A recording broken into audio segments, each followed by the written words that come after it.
श्री कृष्ण द्वारा अर्जुन को दिए हुए गीता के उपदेश के कुछ सुंदर तथ्य। शुद्ध आचरण वाले श्रीमान पुरुषों के घर में जन्म लेता है। जो शुद्ध आचरण वाले हैं वही श्रीमान है। वहाँ जन्म ना मिलने पर भी स्थिर बुद्ध योगियों के कुल में वह प्रवेश पा जाता है। श्रीमानों के घर में पवित्र संस्कार बचपन से ही मिलने लगते हैं, किंतु वहाँ जन्म न होने पर वह योगियों के कुल में शिष्य परंपरा में प्रवेश पा जाता है। सद्गुरु के कुल में संस्कारों का परिवर्तन भी एक जन्म है, और ऐसा जन्म संसार में निस्संदेह अति दुर्लभ है।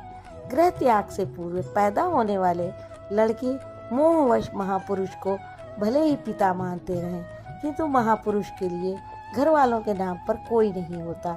जो शिष्य उनकी मर्यादाओं का अनुष्ठान करते हैं, उनका महत्व लड़कों से कई गुना अधिक मानते हैं, वही उनके सच्चे पुत्र हैं। वहाँ वह पूर्व शरीर में साधन किए हुए बुद्धि के सहयोग को अर्थात पूर्व जन्म के साधन संस्कारों को अनायास ही प्राप्त हो जाता है, और हे कुरुनंदन, उसके प्रभाव से वह फिर भगवत प्राप्ति रूपी परम सिद्धि के निमित्त प्रयत्न करने वाला है। श्रीमानों के घर विषयों के वश में रहने पर भी वह पूर्व जन्म के अभ्यास से भगवत पद की ओर आकर्षित हो जाता है, और योग में शिथिल प्रयत्न वाला वह जिज्ञासु भी वाणी के विषय को पार करके निर्वाण पद को पा जाता है। उसकी प्राप्ति का यही तरीका है, कोई एक जन्म में पाता भी नहीं। अनेक जन्मों से प्रयत्न करने वाला योगी परम सिद्धि को प्राप्त हो जाता है। प्रयत्न पूर्वक अभ्यास करने वाला योगी सभी पापों से अच्छी प्रकार शुद्ध होकर परम गति को प्राप्त हो जाता है। प्राप्ति का यही क्रम है। पहले शिथिल प्रयत्न से वह योग आरंभ करता है, मन चलायमान होने पर जन्म लेता है, सद्गुरु के कुल में प्रवेश पाता है, और प्रत्येक जन्म में अभ्यास करते हुए वही पहुंच जाता है जिसका नाम परम गति परम धाम है। श्री कृष्ण ने कहा कि इस धर्म का स्वल्प अभ्यास भी महान जन्म मृत्यु के भय से उद्धार करने वाला होता है। धर्म बदलता नहीं है, इस योग में बीज का नाश नहीं होता। उत्कट प्रयत्न वाला चाहे जो हो, किंतु शिथिल प्रयत्न वाला गृहस्थ ही होता है। गीता गृहस्थ, विरक्त, शिक्षित, अशिक्षित, सर्वसाधारण मनुष्य मात्र के लिए है। साधु संत जैसे विशिष्ट पुरुषों के लिए ही हो, ऐसा नहीं है। नियत कर्म करने वालों में भजन की एक ऐसी अवस्था आ ही जाती है कि गृह त्याग करना पड़ता है। कोई पागल या कुछ रोगी होना नहीं चाहता है, कोई मरना नहीं चाहता, मृत्यु अप्रत्याशित आ ही जाती है। इसी प्रकार एक स्तर साधुता का भी आता है कि होना ही पड़ता। तपस्वियों से योगी श्रेष्ठ है, ज्ञानियों से भी श्रेष्ठ माना गया है, कर्मियों से भी योगी श्रेष्ठ है। इसलिए अर्जुन, तुम योगी बनो। तपस्वी मन सहित इंद्रियों को उस योग में ढालने के लिए तपाता है, अभी योग उसमें नहीं ढला। कर्मी इस नियत कर्म को जानकर उसमें प्रवृत्त होता है। ना तो वह अपनी शक्ति समझकर ही प्रवृत्त है, और ना वह समर्पण करके ही प्रवृत्त है, कर्ता भर है। ज्ञानी ज्ञान मार्गी उसी नियत कर्म यज्ञ की प्रक्रिया विशेष को भली प्रकार समझते हुए अपनी शक्ति को सामने रखकर उसमें प्रवृत्त होता है। उसके लाभ हानि की जिम्मेदारी उसी पर है, उस पर दृष्टि रखकर चलता है। निष्काम कर्मयोगी इष्ट पर निर्भर होकर पूरे समर्पण के साथ उसी नियत कर्मयोग साधना में प्रवृत्त होता है, जिसकी योगक्षेम की जिम्मेदारी योगेश्वर वहन करते हैं।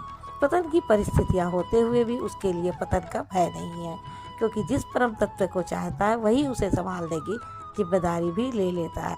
तपस्वी अभी योग को ढालने में प्रयत्नशील है, कर्मी केवल कर्म जानकर कर्ता भर है। ये गिर भी सकते हैं, क्योंकि इन दोनों में ना समर्पण है और ना अपनी हानि लाभ देखने की क्षमता। किंतु ज्ञानी योग की परिस्थितियों को जानता है, अपनी शक्ति समझता है, उनकी जिम्मेदारी उसी पर है, और निष्काम कर्मयोगी तो इष्ट के ऊपर अपने को फेंक चुका है, वह इष्ट संभालेगा।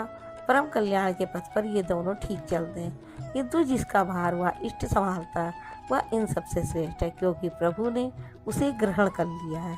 उसका हानि लाभ वह प्रभु देखता है। योगी श्रेष्ठ है, किंतु उससे भी वह योगी सर्वश्रेष्ठ है जो अंतरात्मा में लगता है।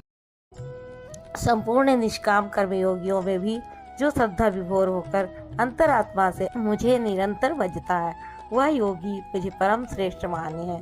भजन दिखावे या प्रदर्शन की वस्तु नहीं है। इससे समाज भले ही अनुकूल हो किंतु प्रभु प्रतिकूल हो जाते हैं। भजन अत्यंत गोपनीय है और वह अंतःकरण से होता है। इसका उतार चढ़ाव अंतःकरण के ऊपर है। इस अध्याय के आरंभ में योगेश्वर श्री कृष्ण ने कहा कि फल के आश्रय से रहित होकर जो योग्य प्रक्रिया विशेष का आचरण करता है वही सन्यासी है और उसी कर्म को करने वाला ही योगी है। केवल क्रियाओं अथवा अग्नि को त्यागने वाला योगी अथवा सन्यासी नहीं होता। कल्पों का त्याग किए बिना कोई भी पुरुष सन्यासी अथवा योगी नहीं होता। योग में आरूढ़ होने की इच्छा वाले पुरुष को चाहिए कि कार्यम कर्म करे। कर्म करते करते योगारूढ़ हो जाने पर ही सर्व संकल्पों का अभाव होता है, इससे पूर्व नहीं।